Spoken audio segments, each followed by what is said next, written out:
എല്ലാവർക്കും നമസ്കാരം. Kerala AD tip ചാനലിലേക്ക് എല്ലാവർക്കും സ്വാഗതം. ഇന്ന് നമ്മൾ ചെയ്യാൻ പോകുന്നത് ക്രിറ്റ സോഫ്റ്റ്വെയറിൽ ഒരു മരക്കൊമ്പിലിരിക്കുന്ന ഒരു പക്ഷിയുടെ ചിത്രമാണ് വരയ്ക്കാൻ പോകുന്നത്. വീഡിയോ കൃത്യമായി കണ്ട് ആവശ്യമുള്ള കാര്യങ്ങളെല്ലാം നോട്ട്ബുക്കിൽ എഴുതി വെച്ച ശേഷം കമ്പ്യൂട്ടറിൽ ചെയ്ത് പരിശീലിക്കാവുന്നതാണ്. അപ്പോൾ നമുക്ക് വീഡിയോയിലേക്ക് പോയാലോ. ഇത് നമ്മൾ നേരത്തെ തയ്യാറാക്കി വെച്ചിരിക്കുന്ന മരക്കൊമ്പിൻ്റെ ചിത്രമാണ്. ഈ മരക്കൊമ്പിൽ പക്ഷി ഇരിക്കുന്ന ചിത്രമാണ് നമുക്ക് വരയ്ക്കാനുള്ളത്. പക്ഷിയുടെ ശരീരഭാഗം വരയ്ക്കുന്നത് വ്യത്യസ്തമായ ലെയറുകൾ ഉപയോഗിച്ചാണ്. അപ്പോൾ നമുക്ക് ആദ്യമായി തന്നെ പുതിയൊരു ലെയർ ക്രിയേറ്റ് ചെയ്യാം. ആ ലെയറിന് ഹെഡ് എന്ന് പേര് നൽകാം. ചിത്രം വരയ്ക്കാനുള്ള സൗകര്യത്തിനായി ലീഫ് ലെയർ അതുപോലെ തന്നെ ബ്രാഞ്ച് ലെയർ ഇവ രണ്ടും ഹൈഡ് ചെയ്ത് വെക്കാം. ഇനി നമുക്ക് ബേസിക് 1A എന്ന് പറഞ്ഞ ബ്രഷ് സെലക്ട് ചെയ്യാം. അതുപോലെ തന്നെ നമ്മൾ പച്ച കളറിലൊരു പക്ഷിയാണ് വരയ്ക്കുന്നത്, അതുകൊണ്ട് തന്നെ കളറ് പച്ച എടുക്കാം. തുടർന്ന് ബ്രഷിൻ്റെ സൈസൊക്കെ ക്രമീകരിച്ച ശേഷം ടൂൾ ബോക്സിൽ നിന്നും എലിപ്സ് ടൂൾ എടുത്തുകൊണ്ട് ഹെഡ് എന്ന ലെയറിൽ പക്ഷിയുടെ ഹെഡ് വരയ്ക്കാം. ഇപ്പോൾ നമ്മൾ ഹെഡ് എന്ന ലെയറിൽ പക്ഷിയുടെ ഹെഡ് വരച്ചു കഴിഞ്ഞിരിക്കുന്നു. ഇനി ഇതുപോലെ മറ്റൊരു ലെയർ ക്രിയേറ്റ് ചെയ്ത് ബോഡി എന്ന് പേര് നൽകി അതിൽ പക്ഷിയുടെ ശരീരഭാഗം വരയ്ക്കാം. എലിപ്സ് ടൂൾ ഉപയോഗിച്ചുകൊണ്ട് തന്നെ പക്ഷിയുടെ ശരീരഭാഗം നമുക്ക് വരയ്ക്കാം. അതിനുശേഷം പക്ഷിയുടെ ശരീരവും അതുപോലെ ഹെഡും യോജിപ്പിച്ച് വെക്കേണ്ടതുണ്ട്. അതിനായിട്ട് ട്രാൻസ്ഫോം ടൂള് അതുപോലെ മൂവ് ടൂള് എന്നിവ ഉപയോഗിക്കാം. ആവശ്യമെങ്കിൽ നമുക്ക് ട്രാൻസ്ഫോം ടൂൾ ഉപയോഗിച്ചുകൊണ്ട് തന്നെ ശരീരഭാഗത്തിൻ്റെ സൈസ് കൂട്ടാനും കുറയ്ക്കാനും ഒക്കെ ഈ ട്രാൻസ്ഫോം ടൂൾ ഉപയോഗിക്കാം. ഇനി നമുക്ക് വരയ്ക്കേണ്ടത് പക്ഷിയുടെ കഴുത്താണ്.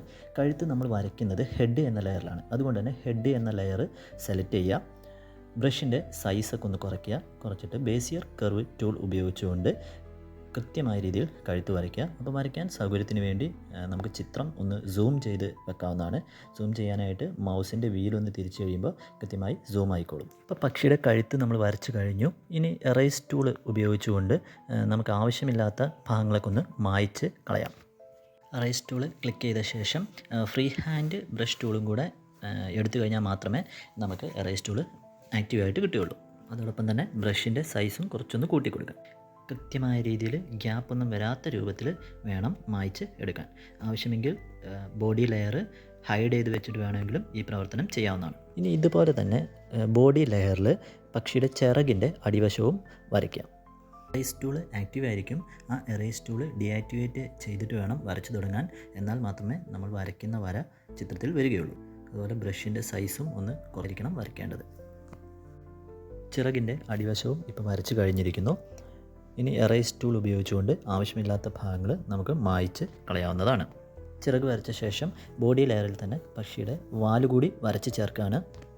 ബേസിയർ കർവ് ടൂൾ ഉപയോഗിച്ചിട്ടാണ് പക്ഷിയുടെ വാൽഭാഗം നമ്മൾ വരയ്ക്കുന്നത്. വീഡിയോയിൽ കാണുന്നത് പോലെ തന്നെ വാൽഭാഗം കൃത്യമായ രീതിയിൽ ഒന്ന് വരച്ച് പരിശീലിക്കാം. ടൂൾ ബോക്സിൽ നിന്നും കണ്ടിന്യൂസ് സെലക്ഷൻ ടൂൾ ക്ലിക്ക് ചെയ്യുന്നു. പിന്നെ ഹെഡ് ലെയർ ക്ലിക്ക് ചെയ്യുന്നു. അതിനുശേഷം നമ്മൾ വരച്ചു വെച്ച ഹെഡിൽ ക്ലിക്ക് ചെയ്ത് ഹെഡ് സെലക്ഷൻ ആക്കുന്നു. പിന്നീട് ഉചിതമായ കളറ് തിരഞ്ഞെടുക്കുന്നു. ഗ്രേഡിയൻറ്റ് ടൂള് ക്ലിക്ക് ചെയ്തുകൊണ്ട് പക്ഷിയുടെ തലയ്ക്ക് കളറ് നൽകുന്നു. ഇതുപോലെ തന്നെ ബോഡി ലെയർ സെലക്ട് ചെയ്തിട്ട് ബോഡി ലെയറിനും കളർ കൊടുക്കുന്നു. അതുപോലെ വാലിനും കളറ് കൊടുക്കുകയാണ്. വാലിനും ബോഡി ലെയറിനും ഫിൽ കളറാണ് നൽകുന്നത്.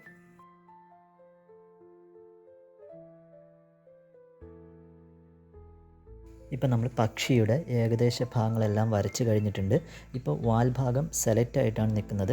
അപ്പോൾ സെലക്ഷൻ കളയേണ്ടതുണ്ട്. സെലക്ഷൻ കളയുന്നതിനായിട്ട് സെലക്ട് എന്ന ഓപ്ഷനിൽ നിന്നും ഡീസെലക്ട് ക്ലിക്ക് ചെയ്തുകൊണ്ട് അത് ഒഴിവാക്കാവുന്നതാണ്. ഇനി നമുക്ക് വരയ്ക്കാനുള്ളത് പക്ഷിയുടെ കണ്ണും ചുണ്ടുമാണ്. ഇത് രണ്ടും 2 ലെയർ ക്രിയേറ്റ് ചെയ്തുകൊണ്ടാണ് വരയ്ക്കുന്നത്. അതിനായിട്ട് പുതിയൊരു ലെയർ ക്രിയേറ്റ് ചെയ്യാം. ആ ലെയറിന് ഐ എന്ന് പേര് നൽകാം.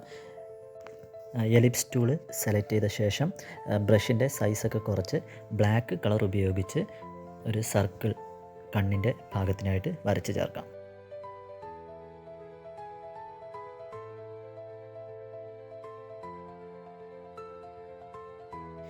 ചുണ്ട് വരയ്ക്കുന്നതിനായിട്ട് മറ്റൊരു ലെയർ ക്രിയേറ്റ് ചെയ്യാം. ആ ലെയറിന് ബീക്ക് എന്ന് പേര് നൽകാം. ബേസിയർ കർവ് ടൂൾ ഉപയോഗിച്ച് ചുണ്ട് വരുന്ന ഭാഗത്ത് ഒരു ത്രികോണം വരച്ചു കൊടുക്കാം. അതിലേക്ക് റെഡ് കളറ് ഫിൽ ടൂൾ ഉപയോഗിച്ച് റെഡ് കളറ് ഫില്ല് ചെയ്യുകയും ചെയ്യാം. ഇപ്പോൾ പക്ഷിയുടെ ചിത്രം പൂർണ്ണമായി കഴിഞ്ഞു. പക്ഷിയുടെ ലെയറുകൾ സെലക്ട് ചെയ്യുക. ലെയർ ബോക്സിനകത്ത് റൈറ്റ് ക്ലിക്ക് ചെയ്ത ശേഷം ഗ്രൂപ്പിൽ ക്വിക്ക് ഗ്രൂപ്പ് എന്നുള്ളതിൽ ക്ലിക്ക് ചെയ്തുകൊണ്ട് പക്ഷിയുടെ ലെയറുകൾ ഗ്രൂപ്പ് ആക്കാവുന്നതാണ്. അപ്പോൾ ഗ്രൂപ്പ് 1 എന്ന് പറഞ്ഞ് ഒരു പുതിയൊരു ലെയർ ക്രിയേറ്റ് ആയിട്ട് വന്നിട്ടുണ്ടാകും. ഈ ഗ്രൂപ്പ് 1 ലെയറിൽ ക്ലിക്ക് ചെയ്തുകൊണ്ട് മൂവ് ടൂൾ ഉപയോഗിച്ച് പക്ഷിയെ എവിടെയാണോ വെക്കേണ്ടത് അങ്ങോട്ടേക്ക് നീക്കാൻ സാധിക്കും. ഇനി നമുക്ക് ഹൈഡ് ചെയ്ത് വെച്ചിരിക്കുന്ന ബ്രാഞ്ച് ലെയർ അതുപോലെ തന്നെ ലീഫിൻ്റെ ലെയർ എന്നിവ ഷോ ചെയ്യിക്കാം. അതിനുശേഷം കൃത്യമായി പക്ഷിയെ മരക്കൊമ്പിൽ കൊണ്ടുവന്ന് ഇരുത്താം. ഇനി പക്ഷിയുടെ വലുപ്പം ഒന്ന് ക്രമീകരിക്കേണ്ടതുണ്ട്. ട്രാൻസ്ഫോം ടൂൾ ഉപയോഗിച്ചുകൊണ്ട് പക്ഷിയുടെ വലുപ്പം കൃത്യമാക്കുന്നു. ഇനി പക്ഷിയുടെ കാലുകൾ വരയ്ക്കാം. കാലുകൾ വരയ്ക്കുന്നതിന് വേണ്ടി ബോഡി ലെയർ ക്ലിക്ക് ചെയ്യുന്നു. അതിനുശേഷം ബ്ലാക്ക് കളർ സെലക്ട് ചെയ്ത് ബ്രഷ് ഉപയോഗിച്ച് കാലുകൾ വരച്ച് ചേർക്കുന്നു.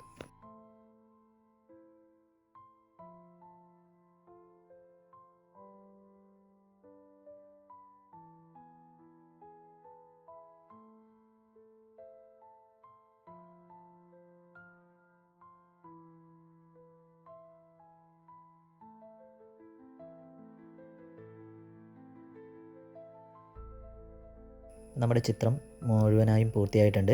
ഇനി നമുക്ക് ബാക്ക്ഗ്രൗണ്ടാണ് വരയ്ക്കാനുള്ളത്. ഒരു മലമുകളിൽ സൂര്യൻ ഉദിച്ചു വരുന്ന ഒരു ബാക്ക്ഗ്രൗണ്ട് കൂടി വരയ്ക്കാനുണ്ട്. അത് നമുക്ക് അടുത്ത വീഡിയോയിലൂടെ പരിചയപ്പെടാം.